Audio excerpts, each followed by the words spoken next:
इमरान खान को डिस्क्वालीफाई तो होना है, वो 100 नहीं 1000% डिस्क्वालीफाई होना है, क्योंकि नून लीग की ये शर्त है। क्योंकि नून लीग ने धमकी लगाई है, नून लीग ने और मौलाना और ये सारे ये कह रहे हैं कि भाई अगर इमरान खान डिस्क्वालीफाई नहीं होगा तो फिर हम इलेक्शन का बाइकआउट कर देंगे। उसकी वजह यह है कि फिर तो हमें इलेक्शन में जाने की जरूरत ही नहीं है। अवाम को तो मुश्किल फैसलों का चूरन ही बेचा गया, इसीलिए महंगाई मुकाओ का नारा मारकर इख्तिदार लेने वाली पीडीएम अवामी अदालत में जाने से घबरा रही है। सितम यह है कि इसका एजेंडा मईशत की बहाली नहीं, इमरान खान की गिरफ्तारी और ना है। एरोगेंस इनकी देखें, गुफ्तगू ऐसे करते हैं जैसे जो है ना वो IMF हमसे पैसे लेने आई हुई है। इनकी अपने ज़ात के पैसे की तो एरोगेंस है, मगर पाकिस्तान का तो इन्होंने ना कचूमर निकाल दिया। पेट्रोल महंगा होगा तो समझो प्राइम मिनिस्टर चोर है। भाई अब कौन चोर है? अब कौन पैसे बढ़ा रहा है? इंटरनेशनली फ्यूल प्रोडक्ट्स की कीमत कम हो गई है, इन्होंने बढ़ा रखी है। सब्सक्राइब करें और बेल दबाएं ताकि कोई खबर रह न जाए।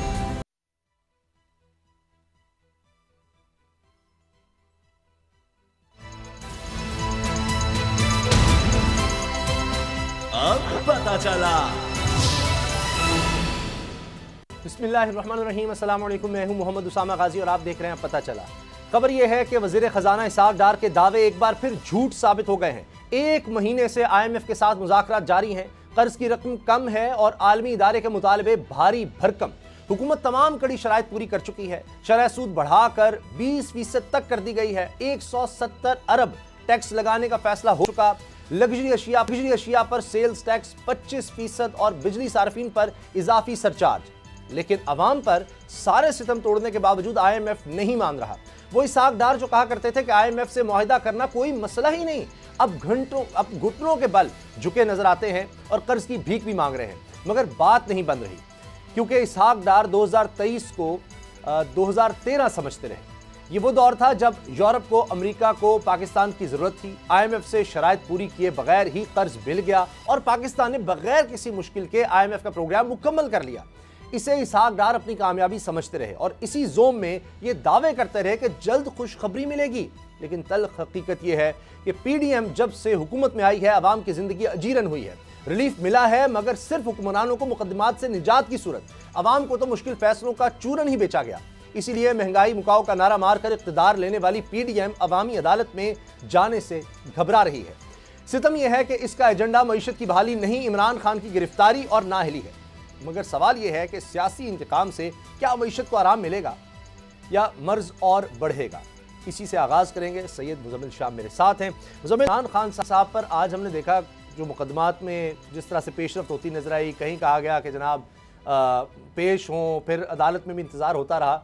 अब इमरान खान साहब एक तरफ लिख कर दे रहे हैं कि जी ऑनलाइन कर लें या मतलब वीडियो पर ले लें, क्योंकि जिसने मेरे ऊपर कातलाना हमला किया उसको भी तो लिया जाता है। लेकिन मुकदमात तो बढ़ते चले जा रहे हैं, हम देख रहे हैं। कहीं पेश होने जाते हैं तो और मुकदमा बन जाता है, नैब की टीम आती है तो मुकदमा बन जाता है।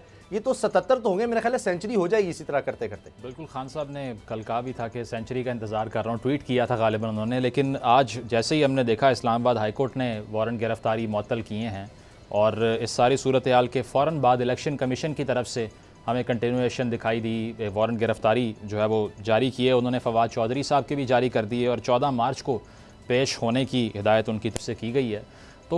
तो मुझे लगता है कि इन सारे मुकदमात को अगर हम ट्रिपल फिगर में भी पहुंचा दें और 100 मुकदमात भी हो जाएं, उसके बावजूद खान साहब के लिए कोई ख़ासी मुश्किल दिखाई दे नहीं रही। उसकी वजह यह है कि कोई केसेस जो भी उनके ख़िलाफ़ अब तक बनाए गए हैं उसमें किसी एक में भी ऐसा नहीं लग रहा जिसमें खान साहब की गिरफ़्तारी बड़ी कैटेगोरिकली गवर्नमेंट ईजीली एग्जीक्यूट कर लेगी, या फिर इमरान खान साहब को इसमें किसी भी एक केस में कोई इतनी बड़ी हिंड्रेंस का सामना होगा कि उनका करियर दाव पे लग जाएगा। तो मुझे ये लगता है कि ये सारे केसेस बनने के बावजूद पाकिस्तान के अंदर जो पॉलिटिक्स है वो प्रैक्टिकली चलती है और आवाम की जो ओपिनियन है वो बड़ी वाज़ेह है। जब भी गिरफ़्तारी की अटैम्प्ट होती है तो वहाँ पर लोग मौजूद होते हैं। इसके अलावा इमरान खान साहब को अगर देखा जाए तो जो केसेस के हवाले से पेशरफ चलती आ रही है इसके अंदर भी, तो इसमें एक तो नैब वाला वो फैक्टर नहीं है जो कि इमरान खान साहब के दौर में था कि नैब की तरफ से गिरफ्तारियां हुआ करती थी, वो भी अब डाइल्यूट हो गया है ऑलमोस्ट, क्योंकि नैब के पर वैसे ही काट दिए गए हैं। तो इस सारी सूरत हाल के अंदर मुझे नहीं लगता कि खान साहब को कोई बहुत लॉन्ग टर्म प्रॉब्लम दरपेश होगी। क्या केसेस सियासी ज़्यादा हैं इन 77 में से? शायद कुछ जेन्युइन भी हो सकता है हो, लेकिन क्या ज़्यादातर केसेस जो हैं वो सिर्फ सियासी बुनियाद पर बनाए हैं? सिद्दीक जान हमारे साथ है। सिद्दीक, ये जो हम देख रहे हैं सेंचुरी की तरफ मामला जा रहा है इमरान खान साहब के केसेस का, इसकी वजह क्या है? क्या हुकूमत के पास कोई एक भी मजबूत केस नहीं है? वरना अगर तो किसी को सजा देनी है, गिरफ्तार करना है, केस चलाना है, वो तो एक भी काफ़ी होता है। देखें, इसकी दो वजूहत हैं। पहली वजह तो इसकी है कि इमरान खान को और उनकी पार्टी को मुकदमात में उलझाने हैं। देखें, आप जब FIR होती है तो उसका एक तरीकाकार होता है। आप जो भी है, आप पहले जाके अबूरी जमानत करवाते हैं, फिर आप जमानत कंफर्म करवाते हैं, फिर आप उस अदालत जाके और उस अदालत में जाके कहते हैं जी केस ठीक नहीं है। फिर 3, 4, 5 पेशियाँ होती हैं, उन पेशियों पर आपको जाना पड़ता है। इस वक्त देखें ना, अगर आप एक लिस्ट बनाएं तो तहरीक इंसाफ की तमाम मरकजी क़यादत, तमाम अहम रहनुमा जो हैं वो इस वक्त अदालतों के चक्कर काट रहे हैं। अब आप मुझे बताएं कि अगर इलेक्शन कैंपेन करनी है तो कैसे वो इलेक्शन कैंपेन करेंगे? उनको तो अदालतों में पेश होना है। हर तीसरे दिन किसी न किसी की पेशी है। एक चीज। दूसरा इसमें जो मामला है वो ये है कि इमरान खान साहब को डिस्क्वालीफाई तो होना है। ये तो तय हो गया है कि डिस्क्वालीफाई होना है। और ये जो आपको केसेस में तेजी नजर आ रही है, उसकी वजह इलेक्शन शेड्यूल, इलेक्शन का अनाउंस होना और इलेक्शन के इम्कानात बढ़ना। अभी भी मैं कह रहा हूँ इम्कानात बढ़ना, अभी मैं ये बिल्कुल नहीं कह रहा कि इलेक्शन होने जा रहे हैं 30 अप्रैल को, ठीक है, क्योंकि फैसला ये है कि इलेक्शन नहीं होंगे। तो अब नून लीग, क्योंकि नून लीग की ये है कि अगर इलेक्शन आपने करवाने ही हैं और हमें इलेक्शन में ले जाना ही है तो उसके लिए हर सूरत में इमरान खान को डिस्क्वालीफाई करवाएं। तो इमरान खान को डिस्क्वालीफाई तो होना है, वो 100 नहीं 1000% डिस्क्वालीफाई होना है, क्योंकि नून लीग की ये शर्त है। क्योंकि नून लीग ने धमकी लगाई है, नून लीग ने और मौलाना और ये सारे ये कह रहे हैं कि भाई अगर इमरान खान डिस्क्वालीफाई नहीं होगा तो फिर हम इलेक्शन का बाइकआउट कर देंगे। उसकी वजह यह है कि फिर तो हमें इलेक्शन में जाने की जरूरत ही नहीं है। लेकिन ये भी मेरे ख्याल इनकी खाम ख्याली है। इमरान खान को ये डिस्क्वालीफाई करवाएंगे तो उनकी हमदर्दियां और बढ़ जाएंगी, क्योंकि पूरे पाकिस्तान को नजर आ रहा है कि किस तरह के केसेस में उनको डिस्क्वालीफाई करवाने की कोशिश की जा रही है। तो मामला यह है कि इमरान खान को हर सूरत में जो है वो अप्रैल के मिड तक जो है वो डिस्क्वालीफाई होना है। इमरान खान को डिस्क्वालीफाई करवाया जाएगा, क्योंकि ये नून लीग की शर्त है, ये नवाज शरीफ की शर्त है और नवाज शरीफ के साथ कमिटमेंट है कि मियां साहब अगले इलेक्शन में इमरान खान जो है वो मैदान में नहीं होगा। तो मेरा ख्याल है कि ये निचली किसी अदालत में या इलेक्शन कमीशन से इमरान खान को डिस्क्वालीफाई करवाया जाएगा। और ये बात ध्यान में रखते हुए कि जी ठीक है, इससे नून लीग भी राजी होगी, खुश हो जाएगी, PDM भी खुश हो जाएगी, और ये ऑप्शन भी मौजूद रहेगा कि अगर इसका बहुत ज्यादा रिएक्शन आता है और पाकिस्तान के अंदर आपको पता ही है सूरत हाल किस तरह की होगी। यानी मैं ये तो नहीं कह रहा कि वो वाली सूरत हाल होगी कि खुदा न खास्ता कोई आग लग जाएगी या कोई इंतशार होगा, लेकिन जो लोगों की पहले ही जो मायूसी है, जो अंधेरा नजर आ रहा है, उन मायूसियों में इजाफा होगा।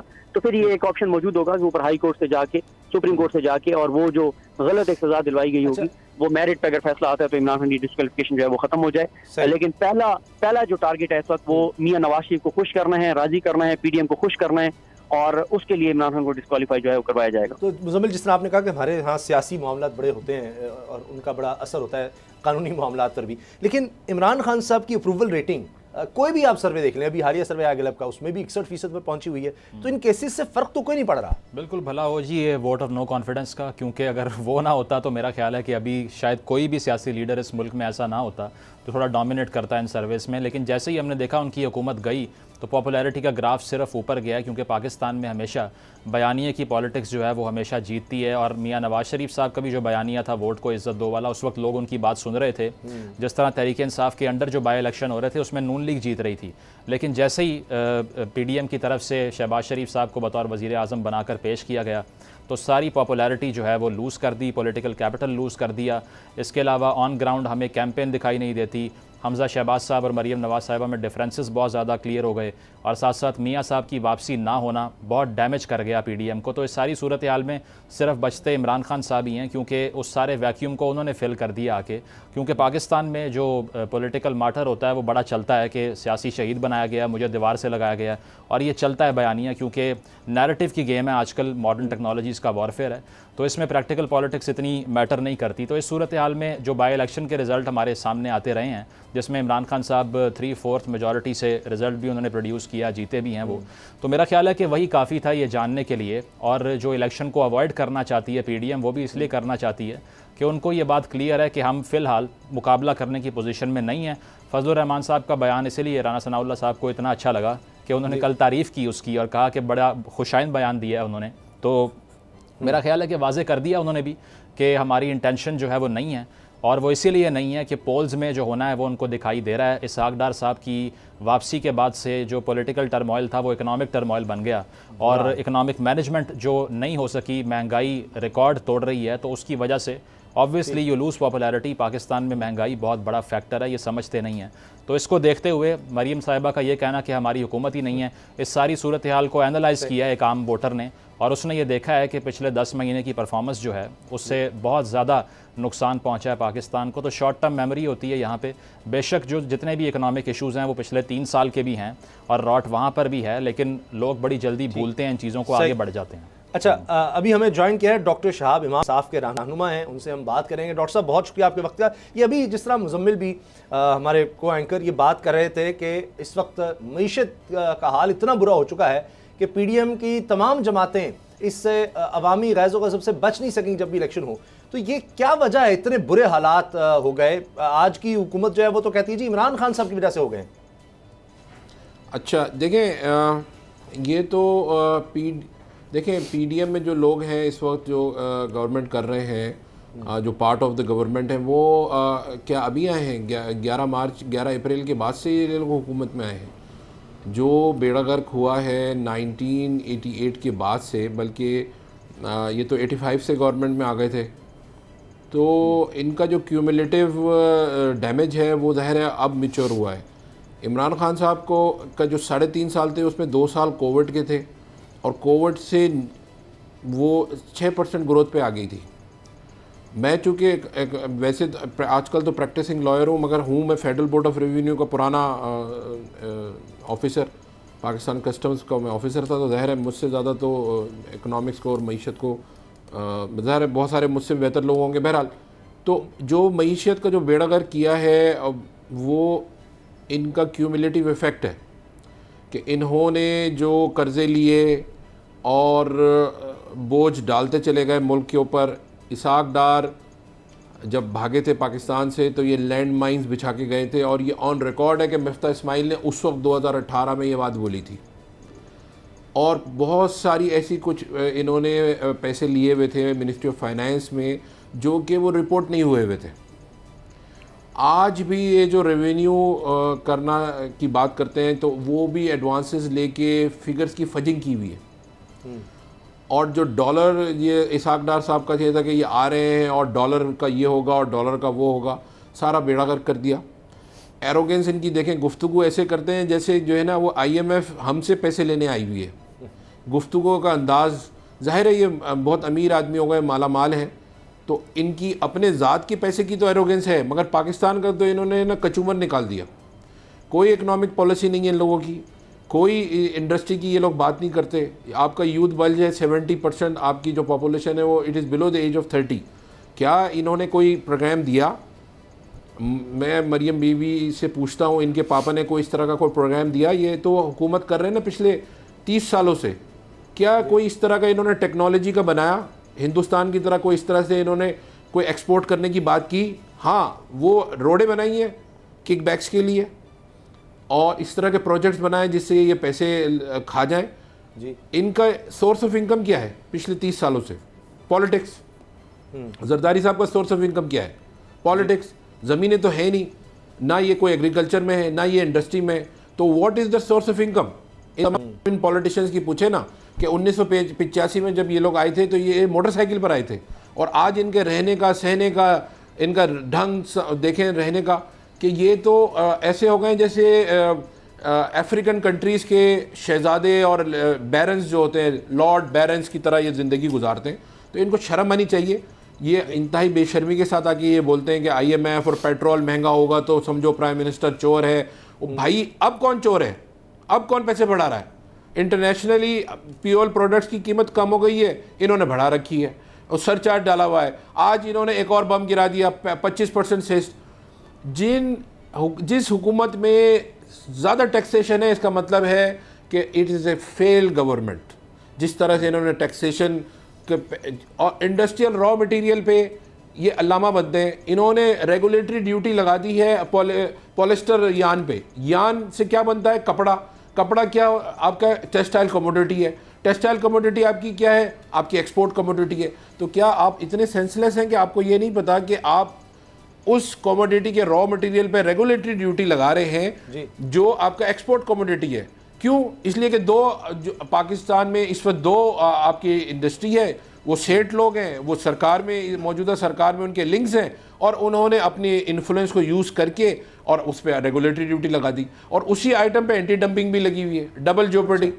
आप लग्जरी, देखिए रेगुलेटरी ड्यूटी लगती है आपके लग्जरी आइटम्स पे, गाड़ी पे आपकी लगनी चाहिए, परफ्यूम्स पे लगनी चाहिए, कॉस्मेटिक्स पे लगनी चाहिए। आप रॉ मटेरियल्स पे लगा रहे हैं, आप जो है वो जंबू रोल्स पे लगा रहे हैं जो ठेले पे रख के आप नहीं बेच सकते। आप जो है वो उसके जो पैकिंग मटेरियल पे लगा रहे हैं जो फार्मा इंडस्ट्री का है। आप जो है वो नैपकिन्स और उस पर सैनिटरीज पे लगा रहे हैं जो कि हॉस्पिटल सप्लाईज है। आपकी लोकल इंडस्ट्री का रॉ मटेरियल है वो, उस पर रेगुलेटरी ड्यूटी लगा रहे हैं।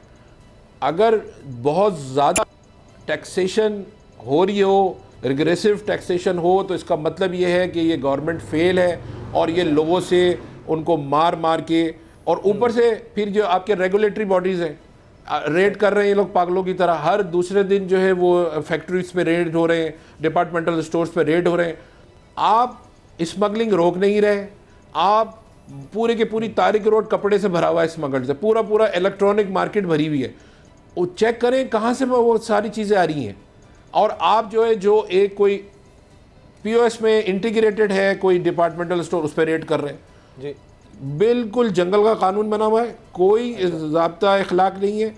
Every person is after his own किल।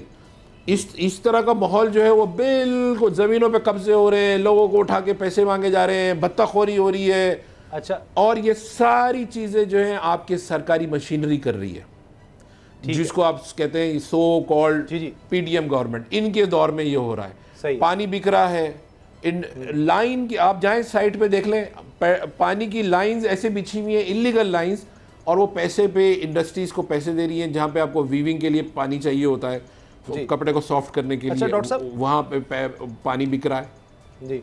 आपके लैंड ग्रैपिंग हो रही है। अच्छा ठीक है जी मुजम्मिल। डॉक्टर साहब आपसे सवाल ये है कि एक तो शॉर्ट टर्म इकोनॉमिक परफॉर्मेंस की आजकल बात हो रही है, जिस तरह से आप भी डिस्कस कर रहे हैं पिछले एक साल में जो पीडीएम गवर्नमेंट ने परसू किया है, तो इसमें एक बड़ा जो नैरेटिव सुनने को मिलता है वो ये है कि मिफ्ता इस्माइल जी आवाज़ आ रही है, मेरे ख्याल डिले है जी, आप बात मुकम्मल करें जी। तो मिफ्ता इस्माइल साहब का जो रिमूवल है उसको आप कैसे देखते हैं कि क्या उसके होने के बाद से ये ट्रेजेक्ट्री जो है गवर्नमेंट की, इसका डाउनफॉल शुरू हुआ, या फिर अगर वो ना भी होता तो सूरत हाल ऐसी रहनी थी अब? जी डॉक्टर साहब आवाज़ आ रही है आपको? डॉक्टर शाहाब इमाम साहब को हमारी आवाज़ नहीं जा रही, हम दोबारा उनसे रब्ता करने की कोशिश करते हैं। जी जी डॉक्टर साहब आवाज़ आई? आवाज़ नहीं, मेरा ख्याल उनको आवाज़ नहीं जा रही। इस्माइल साहब के हवाले से सवाल था मुजम्मिल का कि उनके जाने के बाद, जिस पर बहुत सी बात होती है, बल्कि ये जो मुजम्मिल आपने बात की, वाकई पीडीएम के अंदर से भी आवाज़ें उठती हैं कि इसहाक डार साहब जब से आए हैं तो तब से क्या बेहतरी आ गई है, और ये सवाल तो खैर नून लीग के अंदर भी पूछा जाता है। हम ब्रेक लेते हैं जी, क्योंकि न्यूज़ अपडेट्स का वक्त है, और ब्रेक के बाद यही सवाल हम डॉक्टर शाहाब इमाम के सामने रखेंगे कि जी मिफ्ता इस्माइल के जाने से कितना ज़्यादा फ़र्क पड़ा है पीडीएम को। अगर मिफ्ता इस्माइल होते तो क्या आज हालात कम बुरे होते? ब्रेक के बाद बात करेंगे।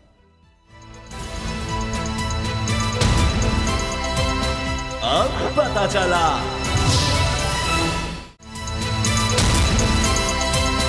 अब पता चला। ब्रेक से पहले बात कर रहे थे मईशत की ज़बू हाली पर। बुरा हाल है, लोगों पर टैक्सेस लगाए जा रहे हैं। अभी हमने देखा IMF के कहने पर जनरल सेल्स टैक्स बढ़ा दिया गया, हर चीज़ पर टैक्स बढ़ गया है। और अफसोस इस बात का है, परेशानी इस बात की है कि ये हर गरीब आदमी से भी ये टैक्स लिया जाएगा, और जो अमीर तबका है उससे उस तरह टैक्स नहीं लिया जा रहा। अगरचे कहा गया है कि लग्जरी आइटम्स पर टैक्स बढ़ाया गया है, लेकिन अभी हमारे साथ ब्रेक से पहले जिस तरह मौजूद थे डॉक्टर शाहाब इमाम, तहरीक इंसाफ के रहनुमा, वो बता रहे थे, उनका बैकग्राउंड भी FBR और कस्टम्स का, कि ऐसी चीज़ों पर भी टैक्स लगा दिया गया, लग्जरी टैक्स, जो कि हमारी एक्सपोर्ट्स में आती हैं, और उससे हमारी एक्सपोर्ट नीचे जा रही हैं। सबसे बड़ी हमारी एक्सपोर्ट टेक्सटाइल से रिलेटेड है, वहाँ भी हम देख रहे हैं कि बहुत बुरा हाल है और उससे बेरोजगारी बढ़ रही है। मुजम्मिल, आप ब्रेक से पहले सवाल कर रहे थे मिफ्ता साहब के हवाले से। बिल्कुल डॉक्टर साहब, आपसे ये सवाल है कि एक तो मिफ्ता साहब के हवाले से कि उनके जाने के बाद लोग कह रहे हैं कि ट्रिकल डाउन जो इफेक्ट है वो ख़त्म हुआ इकॉनमी का, और तबाही और ज़बू हाली का दौर शुरू हो गया। आप अग्री करते हैं इससे कि एक शख्सियत की तब्दीली से ये सारा कुछ हुआ? और दूसरा, IMF के टर्म्स के हवाले से आपकी क्या सोच है कि IMF बहुत ज़्यादा हार्श टर्म्स पाकिस्तान पे इस दफ़ा लगाना चाह रहा है, इसीलिए डील में जा ही नहीं पा रहे, प्रोग्राम मुकम्मल नहीं हो रहा, या फिर हुकूमत की सिर्फ नाअहली है, IMF की तरफ से जो है वो कंसिस्टेंसी है इसमें?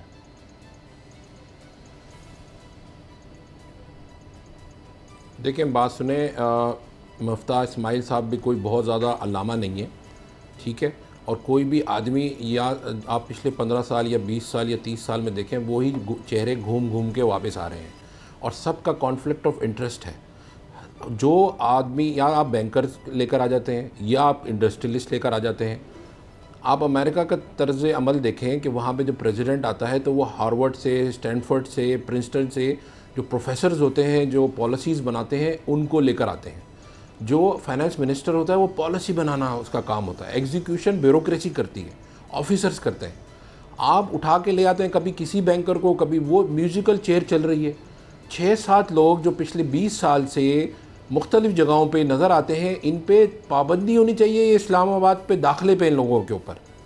और मुफ्ता इस्माइल साहब जो है कोई आसमान से नहीं उतरे हैं। आप देख लें कि उन्होंने क्या किस तरह से पॉलिसीज़ बनाई और कौन सी और किस इंडस्ट्री को उससे फ़ायदा हुआ, ये बिल्कुल मैं इससे एग्री नहीं करता। दूसरा ये कि जो है ना, एक है वर्ड होता है डॉक्ट्रिन ऑफ पॉलिटिकल क्वेश्चन। आपकी ये जो लोग हैं ये पॉलिटिकल डिसीजंस लेते हैं। आईएमएफ जो है वो आपसे जो डिमांड करता है वो बिल्कुल ठीक करता है। आपके जो फंडामेंटल्स हैं उनको आपको ठीक करना पड़ेगा। इस तरह से नहीं चलेगा, एडोकिज्म पे नहीं चल सकता। आप सर्कुलर डेट बढ़ा देते हैं, आपका जो पीओल इंपोर्ट्स है उसको आप बढ़ा देते हैं। आप ये जो मैन्युफैक्चरिंग यूनिट्स लगे हुए हैं, कभी किसी ने पूछा इन लोगों से, ये जो इतने अल्लामे बैठे हुए हैं, कि ये आपके जो ऑटोमोबाइल इंडस्ट्री है, आर दे मैन्युफैक्चरर्स और दे आर असेंबलर्स? ये असेंबलर्स हैं। आपका सारा डॉलर जो है वो बाहर चला जाता है इनकी किट्स के ऊपर आने में। एक डिलीशन प्रोग्राम होता था सेल्स टैक्स और सेंट्रल एक्साइज में, और उसमें ये होता था कि जैसे सिर्फ एक गाड़ी ने जो FX थी हमारी 800 सीसी, जिसको अब हम अल्टो कहते हैं, वो 100% पाकिस्तान में बनती है। बाकी जितनी गाड़ियां आपकी पाकिस्तान में बन रही हैं, they are not manufacturing units, they are assemblers. उनकी पूरी की तोड़ के उसको ले आते हैं और यहाँ जोड़ देते हैं, और इस तरह से सारे वो बेनिफिट्स ले रहे हैं, टैक्स एग्जम्पशंस लिया हुआ है। आपको ये सारी चीज़ें सही करनी पड़ेंगी। ये जो है, जब तक व्यापारी, जब तक जो है कारोबारी आदमी डिसीजन मेकिंग में है, हमारे लोग जो हैं वो हो ही नहीं सकता कि बियॉन्ड देयर ओन इंटरेस्ट सोचें। ये जितनी आपकी असेंबलिंग यूनिट्स हैं, मोटरसाइकिल्स हैं, टायर इंपोर्ट यहाँ हो रहा है, सीट इंपोर्ट इधर होती है, टंकी उसकी यहाँ इंपोर्ट होती है, कार्बोरेटर उसका यहाँ चाइना से इंपोर्ट होता है। तो आपकी तो फंडामेंटल्स ही सारे गलत हैं। आपको सबसे पहले जो है वो जो IMF है ना, वो देखिए, अब लोग समझते हैं कि IMF जो है वो भाई आप किसी से पैसे लेने जाते हैं, आपकी ज़रूरत है या उनकी ज़रूरत है हमें पैसे देने की? हाँ, beggars can not be choosers. आपने बेड़ागर कर दिया है मैशत का, अजीब और गरीब किस्म के लोग आके बैठ जाते हैं, उनका ताल्लुक होता नहीं है इकनॉमिक से, उनका ताल्लुक फाइनेंस से होता नहीं है, वो HR के लोग होते हैं और आके जो है वो कह रहे हैं मैं ये कर दूंगा, मैं वो कर दूंगा।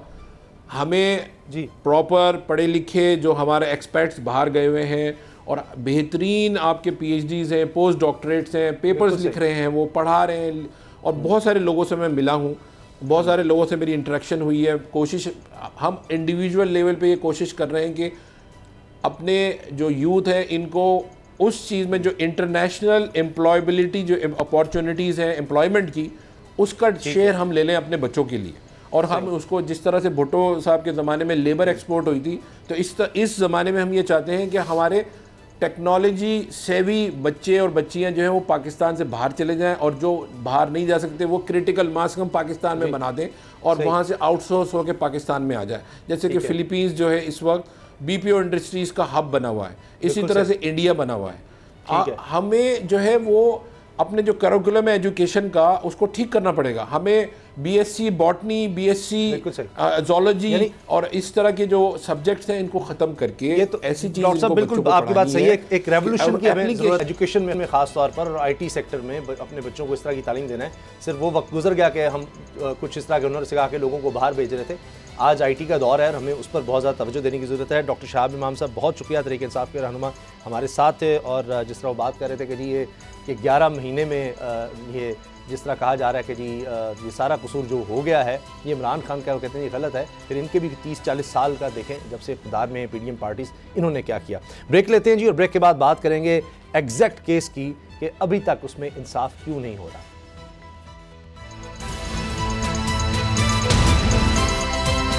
अब पता चला।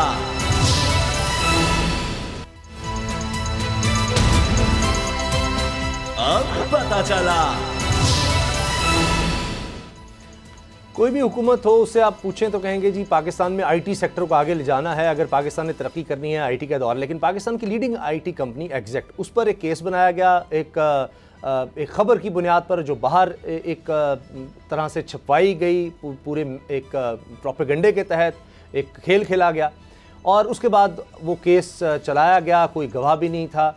अब इस वक्त क्या हो रहा है, किस तरह से कोशिश हो रही है कि दोबारा एक केस जो कि जिसमें कोई सबूत नहीं है, कोई गवाह नहीं है, उसको चलाते रखा जाए और दबाव डाला जाए बोल न्यूज़ पर भी। इस हवाले से बोल नेटवर्क के को चेयरमैन शुएब शेख अहमद साहब का क्या कहना है, आपको दिखाते हैं। तो हम पे एक इल्ज़ाम लगाया गया और एक इल्ज़ाम पे 2 FIR काट दी, एक कराची में, एक इस्लामाबाद में। अब इस पर कानून है भाई कि 2 FIR नहीं कट सकती, सुप्रीम कोर्ट के ऑर्डर्स हैं, लेकिन बस जुल्म। ये फेडरल गवर्नमेंट उस वक्त भी थी इनकी, ये मुद्दई खुद हैं, तफ्तीश भी इन्होंने खुद की। 9 जजेस ने सिंध हाई कोर्ट में नॉट बिफोर किया। इससे बढ़कर आप समझें, भरी अदालत के अंदर सिंध हाई कोर्ट में जज साहब ने हमें बरी कर दिया और 2 घंटे के बाद फैसला आ गया कि जी नॉट बिफोर। ये तो यहाँ की रोदात थी।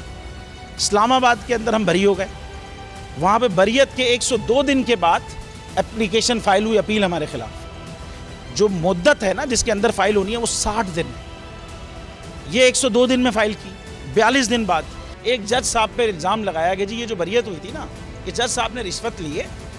एक दूसरे जज ने इल्ज़ाम लगाया कि ये जज कहता है, वो कहता है जी किस तरह, मेरे सामने इसने तस्लीम किया है, इसने रिश्वत ली है ब्रिगेडियर साहब से। ब्रिगेडियर साहब कहते हैं मैंने कोई रिश्वत नहीं दी भाई, मैं जानती ही नहीं जज को। वो जज साहब कहते हैं जी ऐसी कोई चीज़ नहीं है। उन्होंने हाई कोर्ट में, इस्लामाबाद हाई कोर्ट में केस फाइल किया कि झूठ है। और जिस जज ने ये इल्ज़ाम लगाया था कि जी मेरे सामने इसने कहा है, बाद में सुप्रीम जुडिशल काउंसिल ने उस जज को निकाल दिया ये कह के कि जी ये इसका कंडक्ट जजेस वाला नहीं है। किसी के साथ कुछ नहीं हुआ, लेकिन हमारा केस उनका फिर सुना जाएगा। उफ क्या जुल्म।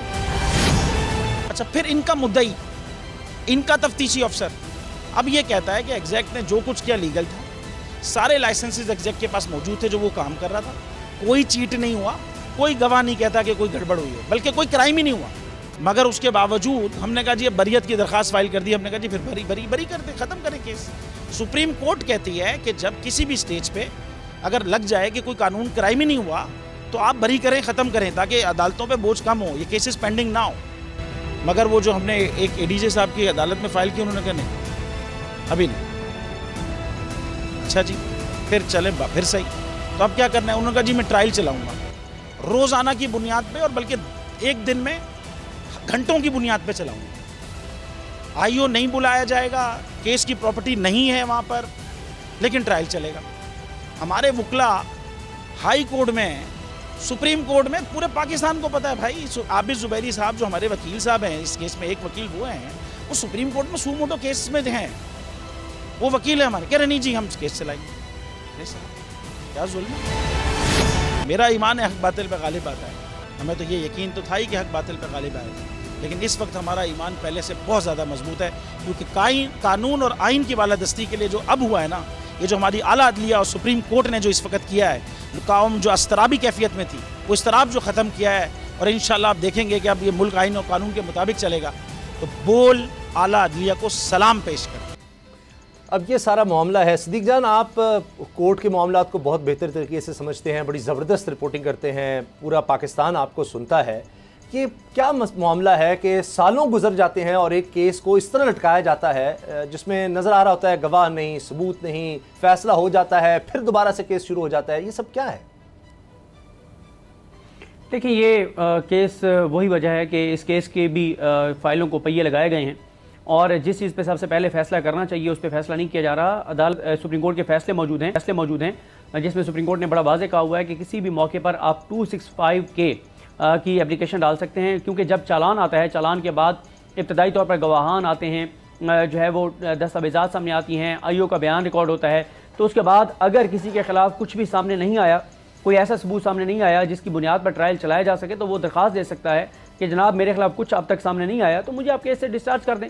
और अगर कल को आपके पास कुछ ऐसी चीज़ आ जाती है तो आप दोबारा मुझे बुला लें, आप तहकीकात कर लें, तो ये आप उस वक्त जज जो है वो सुन के और बरी कर सकता है। लेकिन यहाँ पे मामला ये है के बहाना ये बनाया जा रहा है कि जनाब, और कहा यह जा रहा है, दावा ये किया जा रहा है कि चीफ जस्टिस पाकिस्तान और सुप्रीम कोर्ट ऑफ पाकिस्तान के एक लेटर आया है, और वो लेटर आया है chief justice Sindh high court Ahmed Ali M Shaikh साहब के पास, और उनकी हिदायत हैं कि आप जो है वो फ़ौरन फैसला सुना दें। फ़ौरन फैसले का ये नहीं है, हम ये नहीं कह रहे कि आप फ़ौरन फैसला ना सुनाएं, आप सुनाएं, लेकिन जो फेयर ट्रायल के तकाजे हैं वो तो पूरे करें।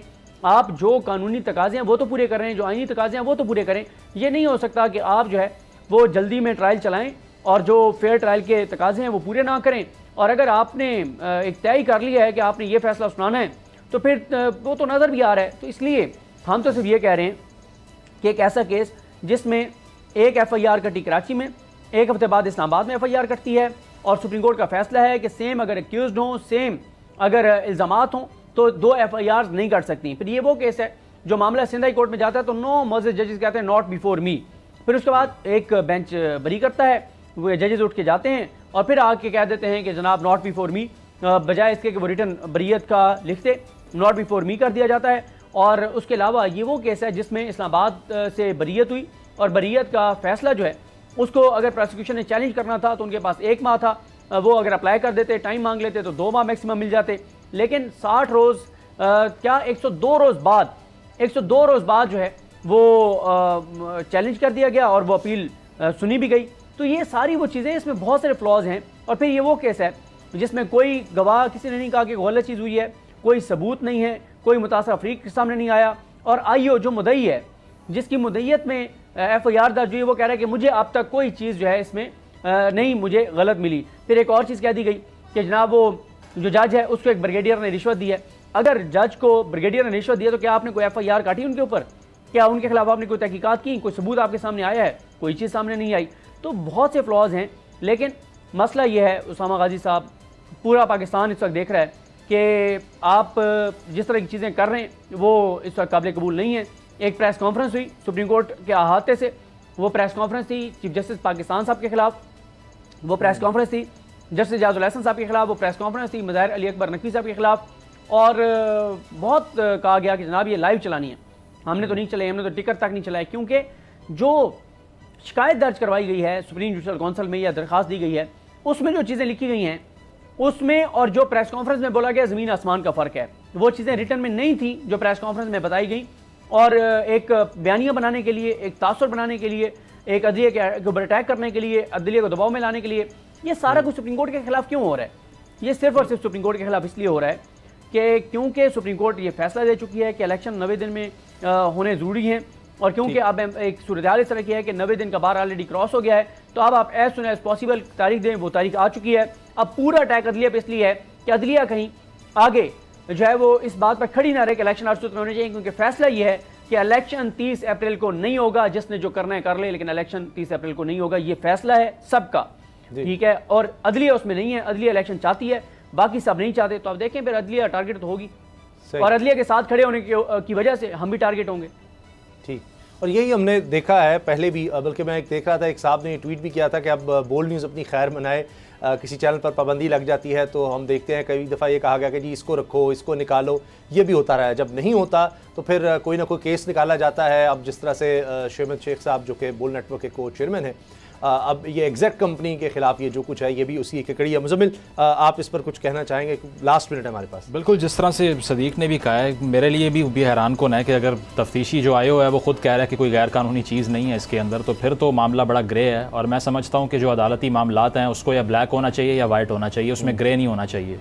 उसकी वजह यह है कि जस्टिस को डिले करने से वो डिनाई करने वाली बात है जो अंग्रेज़ी में कहते हैं, तो उसमें यही है कि इसमें कोई भी जो चीज़ है उसको अनक्लियर नहीं रखना चाहिए, क्लैरिटी के साथ फैसला होना चाहिए, ताकि इसका मज़ीद जो ट्रायल है वो एक्सटेंड ना हो, क्योंकि टाइमलीनेस सबसे ज़्यादा मैटर करती है। अदरवाइज़ जो एक्यूज़ड होता है वो सफ़र करता है। अगर आपका केस लटका हुआ है और ड्रैग होता जा रहा है तो उसमें सफ़र आप करते हैं, और उसके एंड पर जाके जो चीज़ आपको मिलनी है वो अभी मिलनी चाहिए। तो इसमें यही है कि जल्द अज जल्द जो है इस केस को क्लैरिटी के साथ जो है वो डिसाइड करना चाहिए, ताकि मज़ीद इसमें जो सफ़रिंग पार्टीज़ हैं वो मज़ीद हट ना हो। जी, हम अदालतों के साथ हैं, और चाहे दबाव डाला जाए, इंशाल्लाह हम आज़ाद अदलिया के लिए आवाज़ उठाते रहेंगे। प्रोग्राम देखने का शुक्रिया, इजाज़त दीजिए, अल्लाह हाफ़िज़।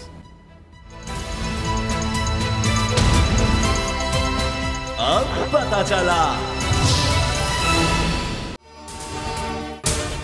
अगर आपको ये वीडियो पसंद आई तो सब्सक्राइब करें और बेल पर क्लिक करें। जिंदगी एक मैदान है और PSL 8 में हर टीम को छूना आसमान है। 6 टीमों के बीच धुआंधार लड़ाई। ये शोर ना लड़ाई का है ना डर का, ये शोर है जीत का, ये शोर है जुनून का। खेल का जुनून रोजाना रात 11 बजे सिर्फ बोल न्यूज पर।